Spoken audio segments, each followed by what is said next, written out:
What's going on, everybody? Rico6801 here, and I got Steve from Steve's Arcade with me, and we are playing my Mame cabinet. Well, he's playing it, and what are you playing right now? Sunset Riders. Sunset Riders, along with the other 10,999 games that I think I have on it. That includes mostly Mame, but I have NES, I have Sega, we have SNES. It's all being run by a quad-core computer. I think the A8 6400, if I'm not mistaken, which I'm probably mistaken, but either way, this is it. Control panel is pretty much custom made. I got custom graphics for this, and I had this printed too, which is also custom, and just a whole lot of fun. So we're gonna sit here and watch Steve play for a second and go from there. Please hold this button in. We've got 29 credits. I'll go through them. I'll take 20. So when I was saying everything was custom, the control panel I had one of my buddies pretty much drill out and do everything to, because Steve's cabinet, which this was an original Killer Instinct 2 cabinet that was basically gutted, we wanted to keep the original control panel as close to stock as possible, so I printed off some button layouts online with the joystick layout, and just picked which one I wanted, took it over to my friend, and he drilled everything and had it pretty much ready to go. I did the custom art through a local business here in town, and they did both of them actually. So as soon as he gets done with this, we'll do a good, you know, from top to bottom with the insides also. So we'll be right back with him. So the front end of this is Maximus Arcade.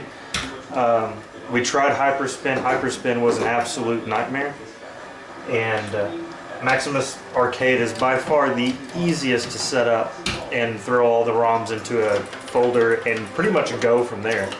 And the settings are really easy to deal with too. So Hyperspin is very pretty and, you know, graphic intensive, but for me, I just want, you know, people to come over, start up and play, and Yeah, that's really all we wanted. But Maximus Arcade does a really good job at handling everything. Okay, so Steven's finished playing Mortal Kombat and Sunset Riders and all the other games that he wanted to play, but we're gonna pretty much go from top to bottom on the Mame cabinet here. So we'll start with the marquee. And that marquee right there is one, this is going to sound bad, but it's one that I found on the internet and just had printed. I tried to reach out to the guy that actually made it, but he would never respond. But it looks damn good, and especially with it backlit and, you know, the whole feel, it looks really good. We painted the speaker grate, I guess. Yeah. Is that what you'd call that? Speaker grill. And gloss black. it turned out really well. Now the funny thing is, the speakers that are in this are part of the speakers of the TV that we deboxed, and so I just kept them intact so it would control everything. And we'll go down here to the screen, and this is, I want to say, a Philips that I got from a buddy of mine, and we just deboxed it, and it pretty much fit like a glove first try. Don't get that mistaken with it being a bitch to get in. It weighed a ton. Yeah, it weighed a 90, what I tell you? 94 pounds. 94 pounds, I think, you know, out of the box. And it took 3 of us to get it in there. And the bezel right here is just foam poster board, and I cut it all out to make it fit, and it looks really good in there. And then we'll move down here to the control panel, and The control panel I had custom made by a friend of mine because we wanted to preserve Killer Instinct 2's control panel without modifying it or messing it up. So I printed off some schematics for buttons, and my buddy drilled them, and he did an excellent job on it. And the local company that printed the marquee did the buttons, or not the buttons, but the graphics on the control panel too. So we'll move down here to the bottom. And all we really did was repaint those. I added a couple buttons. This one right here is pause. Which does not work on this? Which doesn't work on SNES. No, NES. SNES, sorry. And then that's the reset to back out to the front end. And that right there is pretty much just storage. That's really the only thing that we use it for. That's where we keep our weed at. Yeah. But as far as the whole thing, we repainted the whole thing like a satin black, and we ordered blue T-molding and redid all the T-molding, and for what it's worth, the thing turned out great. Yeah. When we got it, it had the holes right here for the guns. That one still had a little notch there, but we filled all that in with Bondo, sanded it down, painted it up, painted the now gun holders.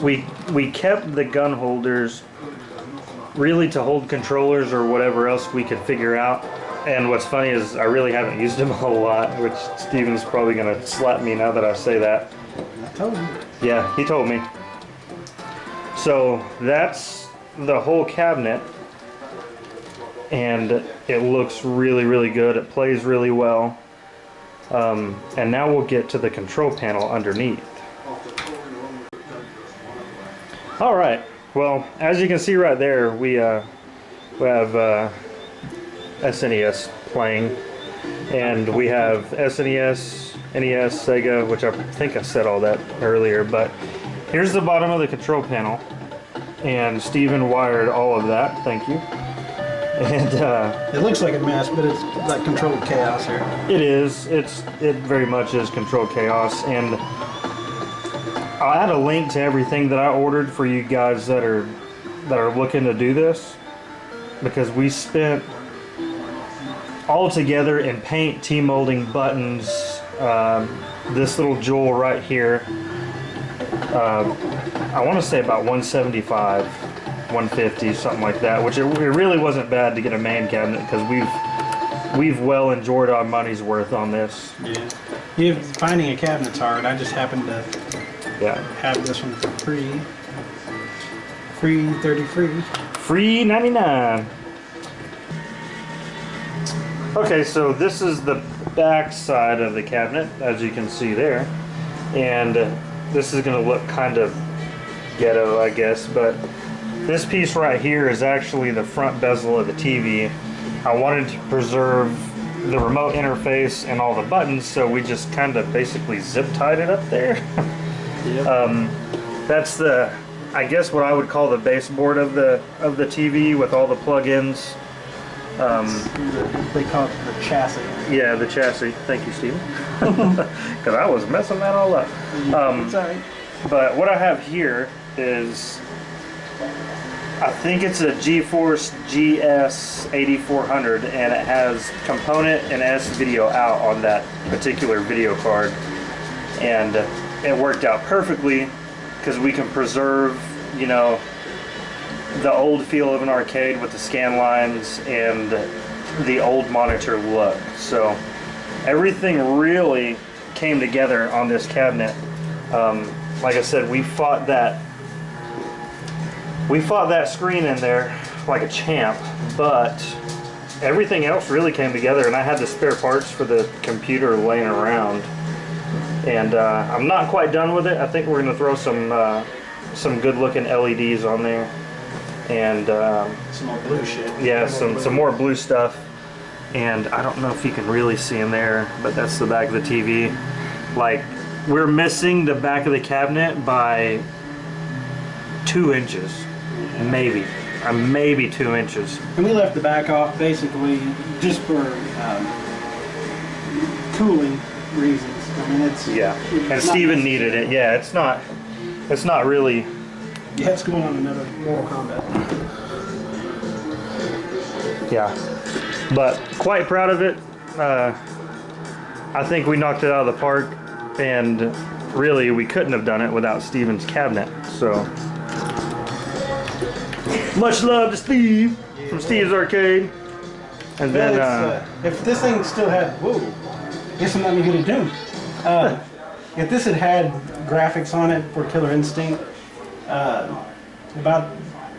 would have probably let you still use it or have it or whatever, but I would have wanted you to leave the graphics on it and clean it up and make it look like a Killer Instinct in your house. But since it didn't, then we kind of got to go the custom route with it, which works out well because it looks sweet.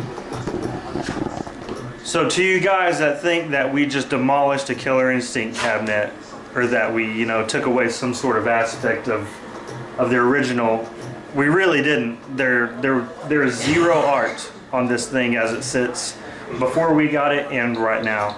And it was a gutted cabinet, and any pieces really, like the bezel and under there, we pretty much had to fabricate. Yeah. So, and if they ever come out with the Killer Instinct 2 artwork, we could put this right back the way it was. We still got all the parts, all the guts. We could make it a Killer Instinct again. So it's like it's destroyed, but it's not. It's still. Well, it still looks damn good to me, and it's my cabinet. And with Steven's help, I think we knocked it out of the park. So, if y'all have any questions or comments, feel free to hit us up and ask away, because we've already conquered this mountain. And if y'all need help, we'll be more than happy to help you. Yeah, check out Steve's Arcade on YouTube. Just like that. We'll put a link in the description and hit that like and comment. So we'll catch y'all in another one. Peace.